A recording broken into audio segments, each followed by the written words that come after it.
आणि आता पाहणार आहोत टॉप 9 राजकीय बातम्या। महायुतीमधील राज्यमंत्र्यांमध्ये नाराजीचा सूर। सर्व राज्यमंत्री एकत्र मुख्यमंत्र्यांची भेट घेणार। TV9 मराठीला सूत्रांची माहिती।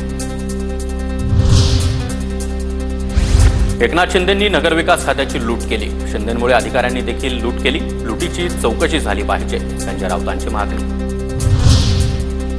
दीनानाथ मंगेशकर रुग्णालयाचं ऑडिट करा आणि प्रशासक नेमा। रुग्णालयामधील युनिट भाड्यानं दिली आहे, तर अंगावरील कपडे आणि सोनं पाहून रुग्णालयामध्ये प्रवेश दिला जातो, रवींद्र धनगेकर यांचा आरोप। महाराष्ट्र मेडिकल काउन्सिलची दीनानाथ मंगेशकर रुग्णालयाला नोटीस। मृत महिलेच्या उपचार प्रक्रियेमध्ये किती डॉक्टर सहभागी होते?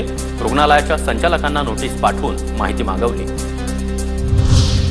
शक्तीपीठ महामार्ग मोजणीसाठी आलेल्या अधिकाऱ्यांना शेतकऱ्यांनी माघारी पाठवलं।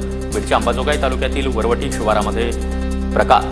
शक्तीपीठ महामार्ग होऊ देणार नाही, शेतकऱ्यांची आक्रमक भूमिका। वित्त विभागाच्या सर्व विभागांना निधी खर्चाबाबत सूचना। पहिल्या 9 महिन्यामध्ये 60% निधी खर्च करण्याच्या सूचना, सूत्रांची माहिती।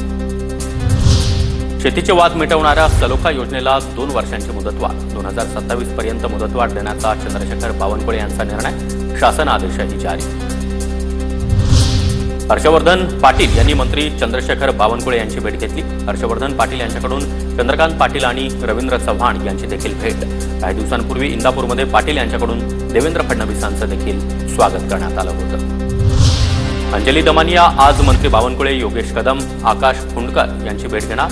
शेतकऱ्यांच्या जमिनी बळकावल्याप्रकरणी भेट। राज घनवट आणि पोपट घनवट यांनी शेतकऱ्यांच्या जमिनी बळकावल्याचा आरोप।